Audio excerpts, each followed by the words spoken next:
Baik, bismillahirrahmanirrahim. Alhamdulillah wassalatu wassalamu ala Rasulillah wa ala alihi wa man walah wa ba'd. Allahumma anfa'na bima 'allamtana wa zidna ilman ya rabbal alamin. Alhamdulillahi hamdan katsiran thayyiban mubarakan fih. Baik, kita lanjutkan pelajaran kita. Masih kita di Syarah Al-Maqqudi 'ala Al-Muqaddimah Al-Ajurumiyah. Syarah Manzumah Al-Muqaddimah Al-Ajurumiyah yang disyarah oleh Al-Imam Al-Maqqudi rahimahullahu ta'ala. Baik, insyaallah ta'ala pada kesempatan kali ini kita akan membahas lanjutan dari pembahasan sebelumnya, yaitu alamatu al-af'al. Alamatu al-af'al. Jika di pertemuan sebelumnya kita sudah jelaskan tanda-tanda dari isim, maka sekarang kita akan melihat apa saja alamatu al-af'al, tanda-tanda dari fi'il atau kata kerja. Jadi kalau kita ketemu kata kerja di dalam kitab, di dalam Al-Quran, dalam hadis, bagaimana kita membedakannya dengan isim dan huruf? Karena kalau kata dalam bahasa Arab itu, kalau dia bukan isim, maka dia adalah fi'il. Kalau bukan fi'il, maka dia adalah huruf. Baik. Jadi cara mendeteksi atau mengenali yang mana fi'il dalam bahasa Arab adalah, kita lihat sekarang, qauluhu wal fi'lu yu'rafu bi qad was-sini wa saufa wa ta'id ta'nitsis sakinati. Kata Ibnu Ajurum, dan fi'il yu'rafu, dikenali, bi dengan, ya, dikenali dengan, berarti ciri-cirinya. Ciri-ciri yang pertama adalah qad, yang kedua as-sin, yang ketiga saufa, yang keempat ta'ut ta'nits as-sakinah. Jadi kita ambil 4 tanda fi'il. Ada tanda-tanda yang lain, tapi 4 ini adalah tanda yang paling mudah kita deteksi, tanda yang paling umum. Tanda yang pertama itu qad. Qad itu maknanya apa? Akan kita lihat nanti. Kemudian as-sin berada di awal fi'il, nanti saufa, begitu juga saufa, dan ta'ut ta'nis as-sakinah berada di akhir. Yakni annal fi'la yu'rafu bihadhil huruf allati dzukirat. Maksudnya fi'il itu dikenali dengan huruf-huruf yang kita sebutkan ini. Qad, sin, saufa, ta, ta'nis, itu namanya huruf, ya.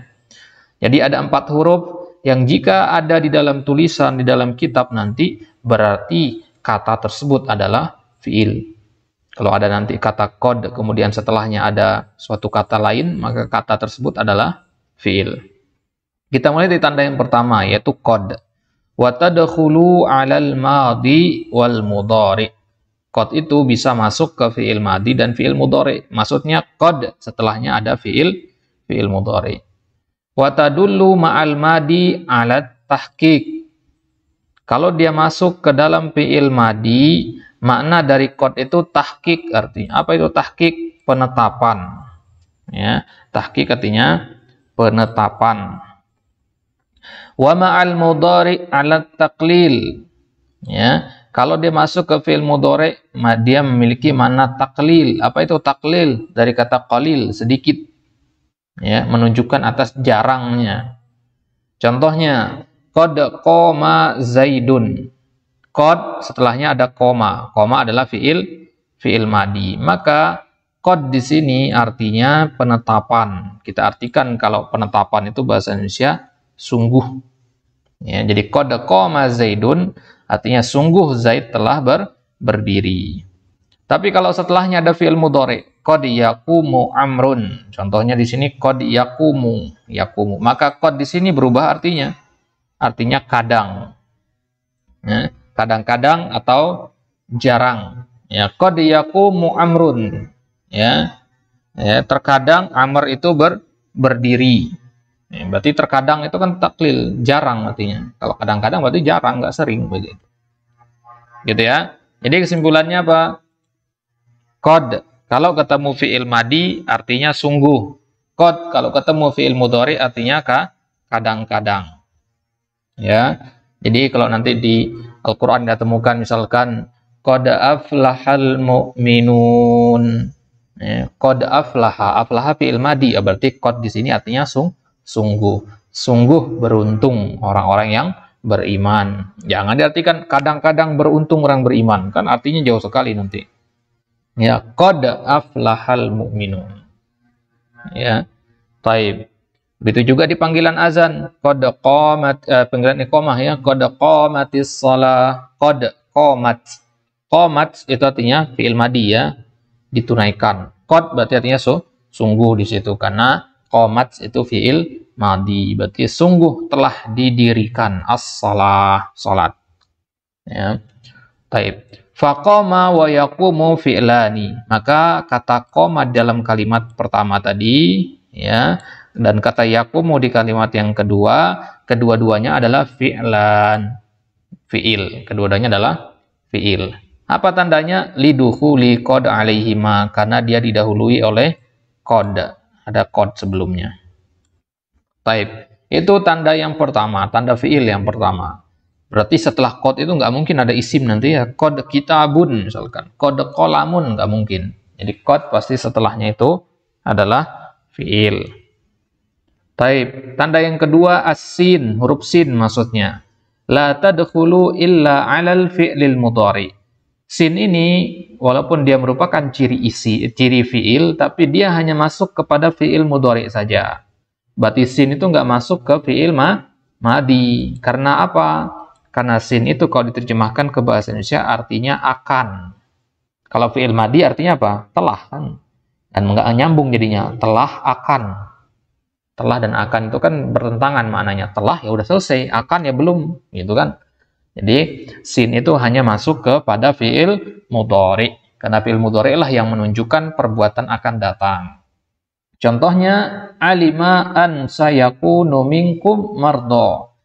An sayakun. Di sini ada kata sa. Berarti kata yakunu ini adalah fi'il. Kenapa? Karena diawali sa di awalnya.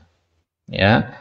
Sayaqulu sufaha, sa'astaghfiru laka rabbi. Nah, itu sebuah fi'il seperti itu atau kata-kata seperti itu semuanya pasti adalah fi'il karena ada sa di awalnya. Fayakunu fi'il. Maka kata yakunu dalam ayat ini di surat Muzammil ini yakunu adalah fi'il. Kenapa? Lidukhulis sini alaihi. Karena sin masuk, ada sin di awalnya. Wa tadullu 'alal istiqbal. Sin itu menunjukkan makna istiqbal. Istiqbal artinya akan datang. Wa saufa. Sin dan saufa itu agak mirip dia. Dia menunjukkan istiqbal juga. Contohnya di ayat wala saufa yu'tika rabbuka fatardha, surat ad-duha. Ya, di sini ada kata saufa. Ya, maka kata selanjutnya yaitu yu'tika ini pasti adalah fi'il. Kenapa? Karena ada saufa sebelumnya. Gitu ya. Karena setelah saufa itu pasti fi'il. Nggak mungkin ada saufa kitabun, saufa qalamun, nggak bisa. Ya. Saufa sendiri artinya apa? Artinya sama dengan sin, artinya akan. Bagaimana membedakannya? Ya. Kalau sin itu untuk waktu dekat. Kalau saufa untuk waktu yang jauh atau tidak mungkin terjadi, ada kemungkinan tidak terjadi. Kalau itu mengatakan sa'atazawwaj, ya, saya akan menikah. Berarti dalam waktu dekat, misalkan tahun ini atau tahun depan ada kemungkinan begitu. Ada rencana begitu. Tapi kalau untuk mengatakan saufa atazawwaj, ya, berarti artinya kemungkinan antum tidak akan menikah atau antum menikah tapi masih lama sekali. Ya, 10 tahun yang akan datang, 20 tahun yang akan datang, karena belum ada rencana misalkan. Ya, jadi kalau antum ditanya sama orang, kapan mau nikah? Kalau sudah ada rencana, maka pakai sin. Kalau belum ada rencana, pakai saufa. Begitu ya. Wa tadullu 'alal istiqbal aidan. Makna dari saufa itu juga sama, istiqbal juga akan datang juga. Wa ta'ut ta'nitsis sakinah. Tanda selanjutnya, tanda yang keberapa? Keempat ya. Tanda yang keempat, ta'nits as-sakinah. Perhatikan ta. Ta itu huruf ta maksudnya. At-ta'nits dari kata mu'annas. Ya, ta yang menunjukkan makna mu'annas. Kemudian as-sakinah, dia harus sukun. Berarti ta ini tidak sembarangan ta, tapi ta yang pertama dia menunjukkan makna muannas, yang kedua dia harus sukun. Nah, wa tadkhulu 'alal fi'lil madhi, dan masuk kepada fi'il madi. Yang namanya ta'ut ta'nis as-sakinah itu hanya ada di fi'il madi. Ya, nggak ada di fi'il mudhari dia. Ya. Dan ta'ut ta'nis dalam bahasa Arab, di dalam domir itu ada beberapa ta'ut ta'nis. Contohnya zahabati. Ya, itu ta'ut ta'nis juga, karena zahabati itu mewakili domir anti. Anti kan perempuan. Gitu kan? Berarti ta'ut ta'nis dia, karena menunjukkan mana perempuan. Akan tetapi as-sakinahnya tidak. Dia tidak sakinah. Zahabati ada harokatnya. Ti itu harokat kasroh. Ya. Ya, yang kita inginkan adalah sakinah yang berharokat sukun, harokat mati. Ya. Dia harus berharokat mati dia. Mu'annas dan berharokat sukun. Wa tadkhulu 'alal fi'lil madhi, dia hanya masuk kepada fi'il madi saja. Contohnya qamat. Ya. Qamat di sini. Inilah dia yang dinamakan ta'nis, ta yang terakhir ini. Ya. Tapi kalau kumta itu bukan ta'nis namanya, itu ta fa'il namanya. Jadi qamat, kharajat. Nah, ta yang berada di akhir ini berarti adalah ta'nis.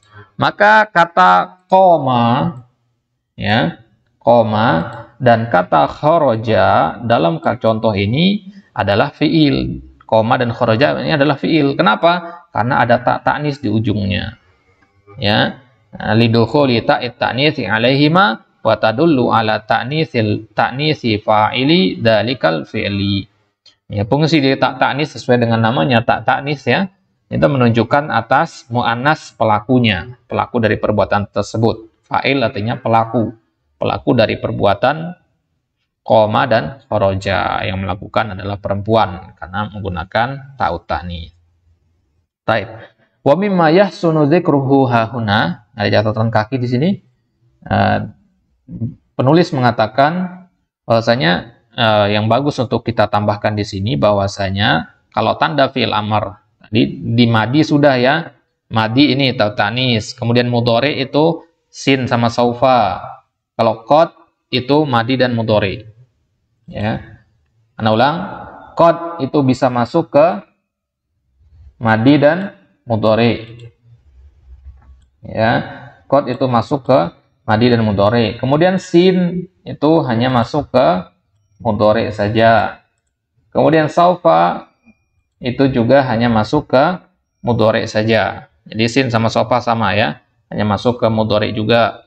Kemudian ta'ut ta'nis itu hanya masuk ke madi. Gitu ya. Nah, madi mudhari sudah ada contohnya di sini ya. Madi mudhari sudah ada. Nah, sekarang tanda fi'il amr apa? Kalau saufa itu kan tanda fi'il mudhari, ta'ut ta'nis tanda fi'il madi. Nah, sekarang tanda fi'il amr apa? Maka disebutkan di catatan kaki di sini tanda fi'il amr ada dua. Yang pertama dilalatuhu 'ala talab. Yang pertama tandanya adalah dilalatuhu 'ala talab. Dilalah artinya makna. Maksud. Maknanya menunjukkan makna talab. Talab itu artinya permintaan. Permintaan untuk melakukan atau permintaan untuk meninggalkan. Permintaan untuk melakukan itu namanya amr. Permintaan untuk meninggalkan itu namanya nahi. Ya, nanti akan kita lihat. Jadi fi'il amr itu tandanya yang pertama dia menunjukkan permintaan. Antum merintah orang itu kan ada yang antum minta dari orang. Kalau antum mengatakan ikra, berarti antum meminta orang untuk membaca. Idhab, antum meminta orang untuk pergi. Ijlis, antum meminta orang untuk duduk dan seterusnya. Itu tanda fi'il amr yang pertama. Kemudian tanda fi'il amr yang kedua, qabuluhu ya'il mukhatabah. Qabul artinya menerima. Menerima ya'ul mukhatabah. Apa itu ya'ul mukhatabah? Ya sukun yang berada di akhir fi'il amr. Kalau perintahnya kepada perempuan. Kalau antum mengatakan idhab, itu perintah untuk satu orang laki-laki. Bagaimana kalau merintah satu orang perempuan? Tambahkan ya di belakangnya. Ya inilah yang dinamakan ya'ul mukhatabah. Jadinya idhabi. Ya, ikra menjadi ikra'i. Ya, ijlis menjadi ijlisi. Ya di belakang itu namanya yaul mukhatabah. Mukhatabah artinya orang kedua yang kita ajak bicara. Karena yang kita perintah itu pasti orang yang kedua. Tidak mungkin kita merintah orang ketiga, ya orang yang gaib. Nggak mungkin. Itu juga contohnya waq'ud, waqra, ya. Fahadhil alfaz dalatun ala talabiz dhahab wal qu'ud wal qiraah. Kata-kata ini menunjukkan makna talab, meminta untuk pergi, meminta untuk qu'ud, qu'ud artinya duduk ya, jalasa, meminta untuk membaca, ma'aqabuliha ya ilmu khatabah, ya. Selain itu dia juga bisa menerima yaul mukhatabah. Jadinya idhab tadi menjadi idhabi, uq'ud menjadi uq'udi, iqra menjadi iqra'i. Ya. Al-ma'had ini catatan dari apa namanya? Yang menerbitkan kitab ini. Ya, jadi kitab Syarah Al-Maqdud yang kita pakai ini dijadikan juga buku muqarrar, buku panduan di sekolah-sekolah tingkat SMP, SMA di Arab Saudi sana, ya. Maka Ma'had ini koreksi dari pihak Ma'had di sana, ya, Ma'had Al-Imam, Ma'had Lughah di sana. Baik, kemudian kita masuk ke selanjutnya alamatul harf. Alamat isim sudah, alamat fi'il sudah, sekarang alamat huruf, ya. Nah, seharusnya ini masuk ke pembahasan selanjutnya ya, tapi karena sedikit tanggung ini ya, sedikit sekali, jadi kita jelaskan sekarang saja sekaligus. Taib. Ibnu Ajurum mengatakan huruf itu seperti apa? Wal harf ma la yasluhu ma'ahu dalilul ismi wala dalilul fi'li. Taib. Sebelum masuk ke situ, kita ingin jelaskan dulu bahwasanya huruf al harf itu mufrad, ya. Jamaknya ada dua, yaitu hurufun atau ahruf, ya, jamak kilas sama jamak kasrah namanya. Huruf sama ahruf. Jadi ini bacanya adalah harfun, ya, al harfu, bukan al hurufu, nggak ada hurufu ya. Yang ada al harfu atau hurufun panjang. Ya, jadi hanya ada dua kemungkinan ini saja bacanya, harfu atau huruf atau ahruf. Jarang kepake ini, tapi biasanya ini. Jadi nggak salah kalau kita mengatakan huruf. Nah, kalau kita katakan hurfun, ya, hurufun salah, hurufun salah. Al hurufu atau al harfu. Perhatikan bedanya nanti ya, karena sering kita temukan santri yang baca seperti itu ya. Al hurufu bacanya, ini salah, al huruf lain artinya, itu juga jamak maksudnya, ya. Taib. Jadi al harfu hanya satu di sini, ya. Al harfu ma la yasluhu ma'ahu, la yasluh, ya. La yasluh artinya tidak boleh, la yajuz, ya. La yasluh artinya la yajuz, salih artinya boleh, ya, baik atau boleh. Tidak boleh ma'ahu, datang bersamanya, dalilul ismi, dalilnya tanda, ya, sama dengan alamat. Tidak boleh bersamanya ada tanda isim, wala dalilul fi'li, tidak boleh juga ada tanda fi'il, ya. Jadi pengertian huruf atau al harfu adalah apa yang tidak menerima tanda isim dan tidak menerima tanda fi'il. Atau bahasa simpelnya huruf itu adalah selain isim dan fiil. Udah, itu aja, ya. Nah, kita baca syarahnya di sini, yakni annal harfa yu'rafu biqaunihi la yasluhu ma'ahu syai'un mimma yu'rafu bihil ismu. Yang dimaksud oleh perkataan Ibnu Ajurum di sini adalah bahwasanya huruf yu'rafu dikenali dengan keberadaannya sebagai suatu kata yang tidak menerima satupun dari tanda-tanda isim. Wala syai'un mimma yu'rafu bihil fi'lu, tidak juga menerima satupun dari tanda-tanda fi'il. Contohnya inna. Inna ini adalah huruf, ya. Salah satu tanda isim apa? Tanwin. Inna ini kalau kita masukkan tanwin bisa nggak? Nggak bisa. Salah satu tanda fi'il adalah qad. Qad kalau kita masukkan ke inna boleh nggak? Nggak boleh. Ya, berarti inna ini adalah huruf karena dia tidak menerima tanda isim, tidak menerima tanda fi'il. Kita katakan huruf, ya. Huruf sebenarnya panjang ya, walaupun kita menyebutnya pendek huruf, tapi penulisannya huruf sebagaimana kita jelaskan tadi. Jadi inna, lam itu tidak menerima tanda isim dan fiil. Maka inna dan lam berarti adalah harfani, dua huruf. Li'annahuma laisa yasluhu ma'ahuma syai'un mimma tu'rafu bihil asma'u. Karena kedua kata ini, inna dan lam, ya, tidak boleh datang bersamanya satupun dari tanda-tanda isim. Tidak juga tanda-tanda fiil. Jadi dia tidak boleh kemasukan tanda isim, tidak boleh juga kemasukan tanda fiil. Taib, itu akhir dari pembahasan bab al-kalam. Ya, jadi bab al-kalam ada berapa pembahasan yang sudah kita bahas sejauh ini. Di bab al-kalam kita sudah pelajari syarat kalam, kemudian tanda-tanda isim, tanda-tanda fiil, tanda-tanda huruf, tanda huruf. Maka setelah selesai pembahasan tersebut kita masuk ke bab baru, yaitu bab al-i'rab. Bab tentang al-i'rab. Ini adalah al-mihwar ats-tsani. Pokok yang kedua, tema yang kedua. Tema yang pertama kan al-kalam ya. Tema yang kedua adalah al-i'rab. Kita katakan di pertemuan pertama dulu bahwasanya kitab ini, Syarah Al-Maghudi ini mengandung 4 tema utama. Tema yang pertama sudah selesai kita, yaitu al-kalam. Kita akan masuk ke tema yang kedua, yaitu al-i'rab. Dan nanti yang ketiga baru yang keempat, setelah itu selesai insyaallah dari kitab ini. Kitab yang ringkas sekali. Baik, kita cukupkan sampai di sini. Insyaallah kita lanjutkan di kesempatan yang selanjutnya. Wallahu taala alam bissawab. Subhanakallahumma bihamdik asyhadu an la ilaha illa anta astaghfiruka wa atubu ilaik. Wassalamualaikum warahmatullahi wabarakatuh.